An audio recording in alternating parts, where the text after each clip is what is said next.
Hey, this is Attorney Anderson. Having to record our earlier video for the second time, and I'll tell you why, basically. This is a video that needs to be shared with as many people as possible, and Facebook has certain rules about transmitting information on their network, and when there is too much political commentary, they will not approve it to be boosted so that it can be shared with the vast majority of the people that would otherwise see it. So unless you like our page, I can't get it to other people. So the video we recorded earlier has been denied.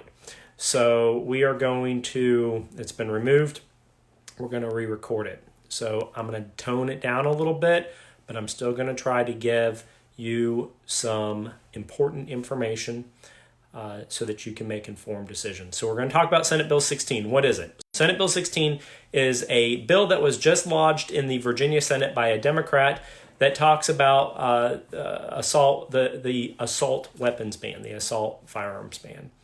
And I put the link up here. You can click on that to take a look at it yourself.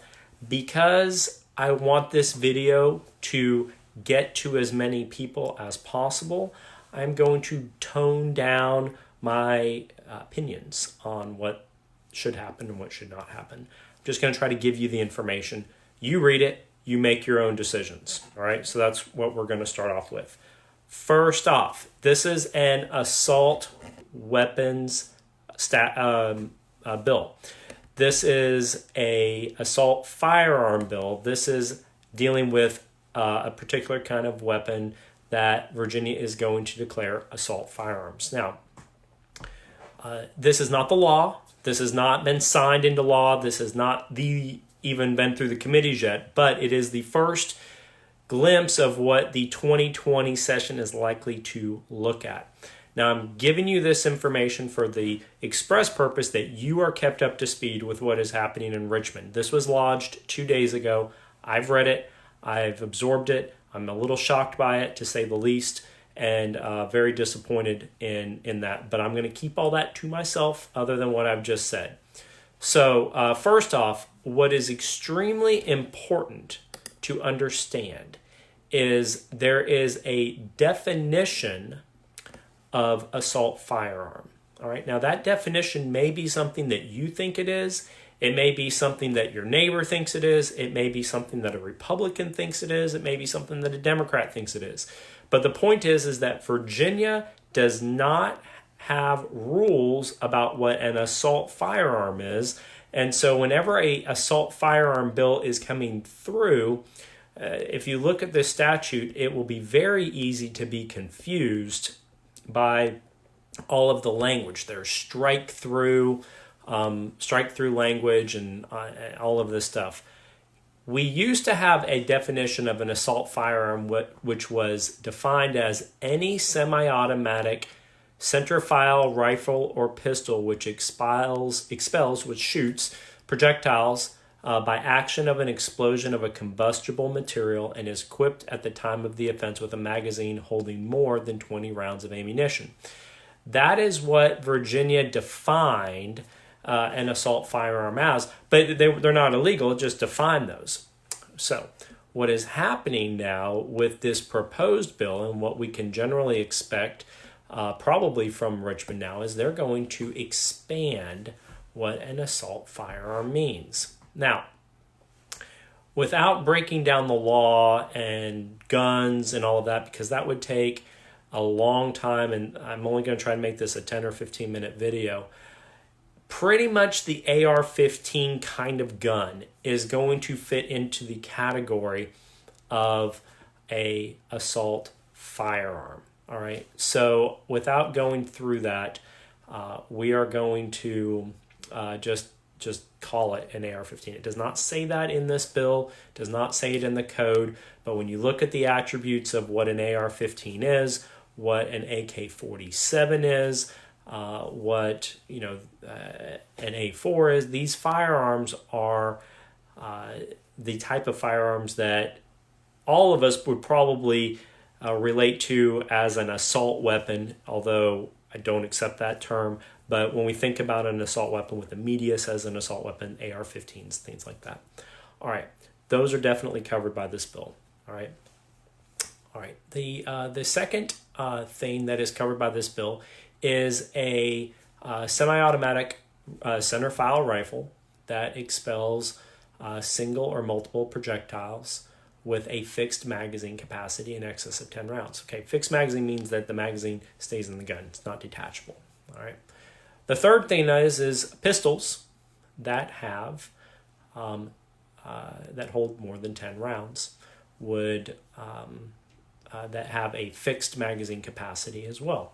So pistols with a fixed magazine, not detachable, fixed magazine, would fall into this category.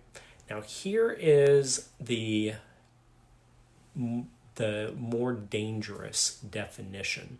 And when you look at this, when you go through the bill, I want you to look at 18.2-308.8 and go to paragraph 4. All right? And I want you to read it. And, and in fact, you know what? I'm going to read it for you because we have a lot of people watching.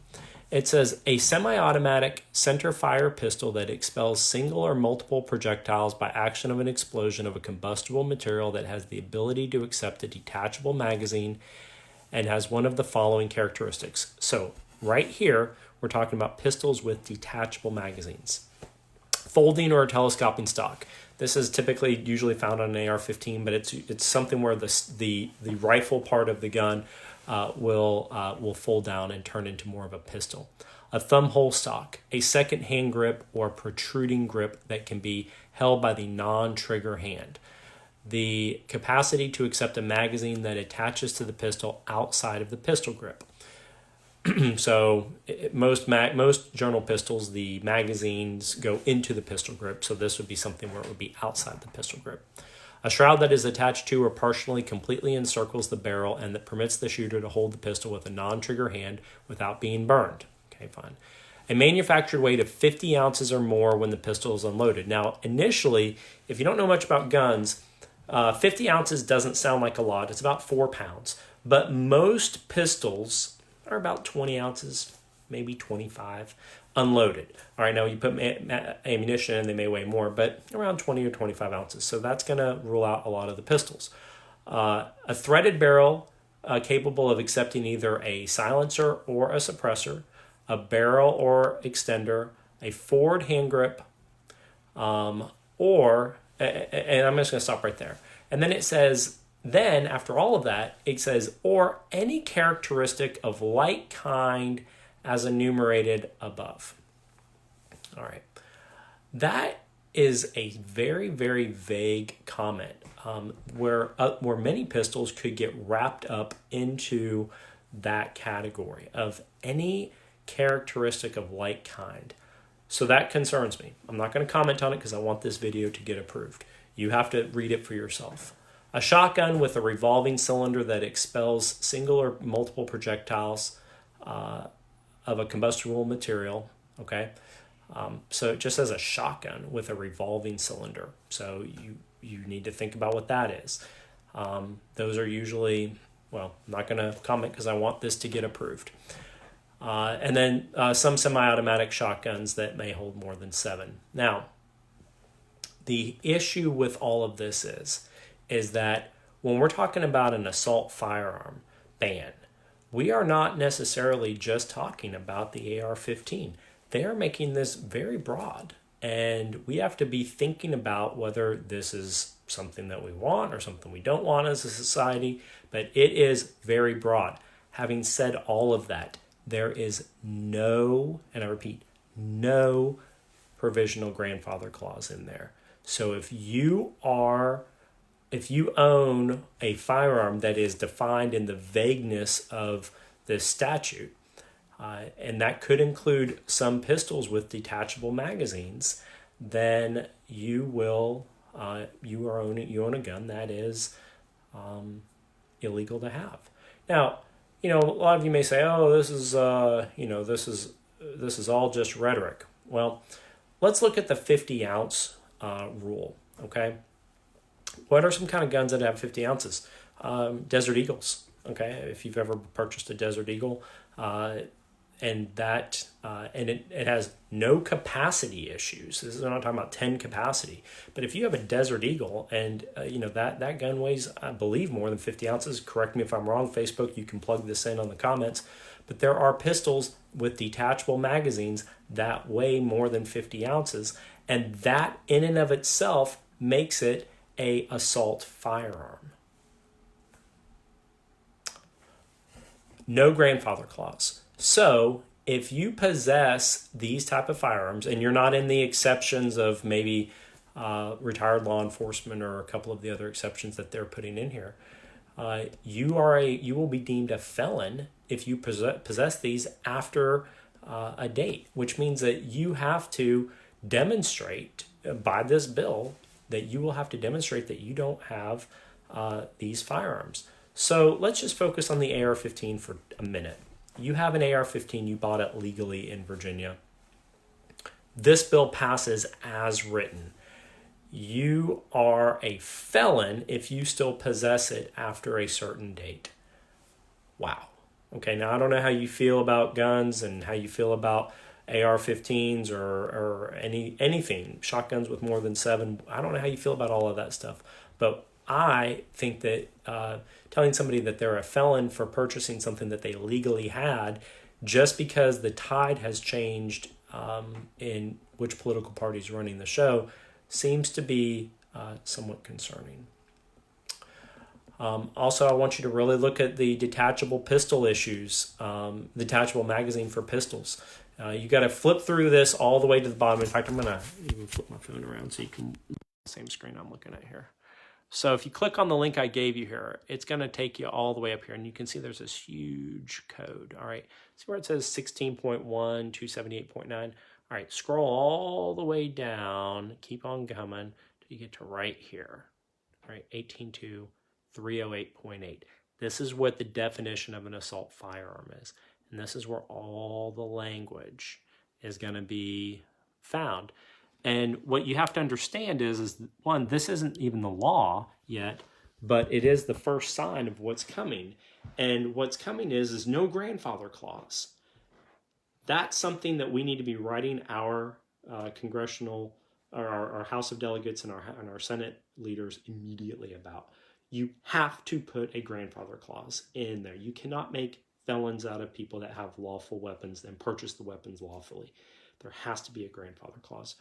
If they want to make these guns illegal to purchase moving forward, probably no court's going to necessarily stop them, but to tell people that legally own them and purchase them before the law changed, that now they're felons if they don't get rid of them, that is very, very concerning. And then the other question is this may change. This has been put up. Maybe they're going to flip the law. What if they flip the law and say a manufactured weight of 30 ounces? Well, then that's going to knock out most hand pistols that people have for home defense. What if they say it can't weigh more than 23.5 ounces? Just come up with some kind of arbitrary number. We have to watch what's happening in Richmond. We have to be writing to our House of Delegates and our senators and telling them, look, first off, a grandfather clause. Grandfather clause. Put that in your email to them. There has to be grandfather clauses. If they're going to ban firearms, certain types of firearms in Virginia, we're probably not going to be able to persuade the Democrats from doing that. But there needs to be a grandfather clause for the people that lawfully purchased it. If there's not, then we're talking about making people felons who've purchased them legally in the past. And that's something that we have to be very concerned about. The other thing that we have to pay attention to in this Senate bill is if they're going to manipulate the assault definition, assault firearm. And that's what we have to be looking at. So pay attention. I'm going to give you recordings every time a bill passes. This is not the law. This is a proposed bill. It's going to be presented to the Senate on January 8th when they convene. Who knows what's going to happen from there? Hopefully, we're looking at an assault weapons ban almost certainly, but hopefully it narrows down to just rifles that look like AR-15s and then hopefully we can get a grandfather clause for people that legally own them. But that's going to require motivation from people like you who are watching this video to write to your House of Delegates. I'm going to put every email address of every House of Delegate and Senator up here. Email them immediately and tell them, not all of them, the one that's representing your district. Email them and say, grandfather clause needs to be in any kind of a weapons bill. Or God help us. All right, Attorney Anderson, hopefully this one will get approved on Facebook.